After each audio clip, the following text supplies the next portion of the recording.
Going on, everyone? One of my most popular videos on this channel is me making fun of Verbal Ace for simping for one of the characters on Hazbin Hotel. And I finally got to actually watch Hazbin Hotel, and you know what? This show's not bad, and I actually enjoyed it. For those who don't know what Hazbin Hotel is basically like an animated show that's on Amazon Prime, and it's made by this one person that does like YouTube animations or something. I think her name is Vizzy Bop or something like that. I'm gonna give you guys like a basic spark notes of what the show's premise is. So basically, this show takes place in hell, and Charlie Morningstar, which is the girl that Verbal Ace wants to do it with and spend $50,000 on, has this idea of how she wants to open this hotel to rehabilitate the sinners in hell, to try to get them redeemed so that they could go back into heaven instead of getting murdered by the people in heaven, because the people in heaven really hate the people in hell. So every year they go down to hell and they want to murder as many like sinners as they possibly can. Basically just the plot, like in a nutshell, like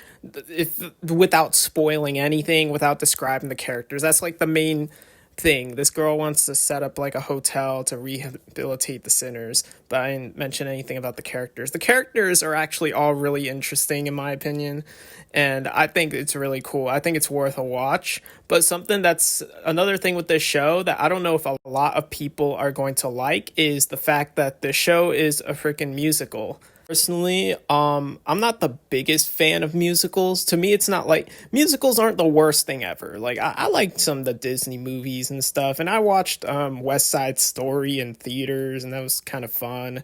And I really liked Encanto too. I know those are like, I don't know if people count those as like musicals. I know when people mention musicals, it's always like Wicked or the one with the presidents rapping and stuff like that. So I'm totally outside of the target audience for Hazbin Hotel, but I still ended up really enjoying this show. Like, I don't know, the songs are like growing on me. I feel like there's some moments in this show where they just, it feels awkward when they start singing out of nowhere, but I kind of like just got over it and started really enjoying the show anyway. So I don't know if a lot of people, like just a regular random person, if I said, hey, check out this show Hazbin Hotel, would they be able to like follow along with the plot or just enjoy the show when they just randomly break into song out of nowhere, especially when they're talking about like really serious topics? Not to mention, the show is 1,000% not for children at all. I know it's animated and cutesy looking and cartoonish, but like I said, the show takes place in hell. So also every character swears like almost all the time, and people always make a meme about it, and there's like a running joke that haha, written by Vizzy Pop, and it's like the characters swearing every 5 seconds. I get the criticism, but I didn't even notice it at all. Maybe it's because literally right before watching Hazbin Hotel, I watched the Peacemaker show, and the stuff that they do and say on Peacemaker is very raunchy and very like like, there's a reason why this is a streaming show and didn't air on TV. I said before, the whole raunchy humor and swearing every 5 seconds thing didn't really bother me in this show at all.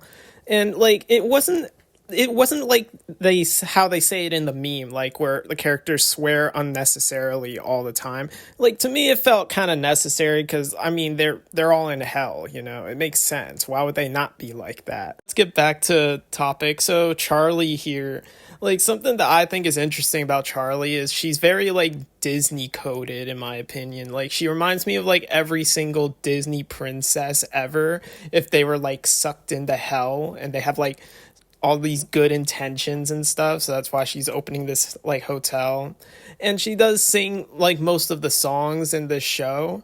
So like something that I think is kind of like interesting about Charlie is she's literally like a Disney princess in hell, and even the way she talks, the way she acts, she's very like wholesome and caring and all that. So it's kind of funny how it's like the opposite of what you would expect someone in hell to be like, but that's kind of what this character's like. the way this character is, it makes even less sense for Verbalace to even be into her. Like, he's basically attracted to this Disney princess. Also, Verbalace would have zero chance with her in the first place because she has a girlfriend. So yeah, and like the way that she acts in that music video is like nothing like how her character is in the show. So I don't know, I just want to bring that up because I think it's funny. All of that. So one of my favorite characters in this show is this like cat bartender character, and he's voiced by freaking Keith David. And if you don't know who Keith David is, for my Halo fans out there, you know the Arbiter, the guy who voices the Arbiter, and for my Spawn fans out there, if there's any of you out there, there's probably a few. He's the same guy who voices Spawn, and they even got him to voice Spawn again in Mortal Kombat 11. Honestly, just really shocked by the fact that they even got him to be able to voice a character in this show that originally started as like this YouTube like pilot animated thing. But it's just really cool to see that. And I like the character a lot too. He's like kind of a rough, grizzled bartender person. And yeah, another character I like is a character called Serpentious. I just think he's funny. I don't want to spoil any of the jokes or like the way the character is, but he's kind of relatable sometimes. But I like him a lot too. But like, I think one of the characters that has the best written story about them is a character called Angel Dust, who his character is supposed to be like, he's like this gay sex worker guy. And he always says all the comic relief sex jokes and stuff. But then when you get into the episode about him, you kind of learning like about why he acts the way he acts. And it's kind of like, I guess this would be very relatable for people that are in the sex work industry, if they're in like a really rough spot like in that industry, or if they're in like a really bad relationship. Like the show does topple like really deep topics and things like that, even though it's like really like goofy and has a lot of jokes sometimes and things, but it has its moments where it gets really deep in sometimes. And that's why, you know what, this show's pretty cool. I like it. Like, there's a lot of people that criticize the show, but like maybe it's just me as like a casual watcher of this show. I like what I saw with this show. I enjoyed watching the show, even through like some of the really rough parts of the show, which I guess it could be very triggering for certain like if you watch the show, you know what I'm talking about with the Angel Dust episode, because it gets pretty real at times. The thing I want to talk about is I think no offense to the fans of the show, but some of y'all are a little bit weird. And like, maybe it's just me viewing it from like a pure casual stance of watching the show and seeing people like really into the show, like start shipping characters and making weird fan theories and stuff. Like, I'm not saying it's bad. Like, you do you for sure, but like, I think it's just me outside looking in as like a super casual watcher of the show. It's like, what? Like, it's a little strange, but like, y'all keep doing you. I think what I meant by that segment is, I think when I was like looking through Hazbin Hotel stuff, I kept getting this video in my recommended about like, is Alistair ace or whatever? And if y'all know what ace means, it's like asexual. And to me personally, I'm like, what the hell does that have to do with the plot? What does that have to do with anything? I don't think it affects the... I think maybe it's just like fans putting their own little headcanons and fan theories into things, and I think that's fine. But I'm just like, is it... maybe I'm being a dick. I'm like, does it really matter? Maybe put in the comments how that's even relevant to the whole story of Hazbin Hotel.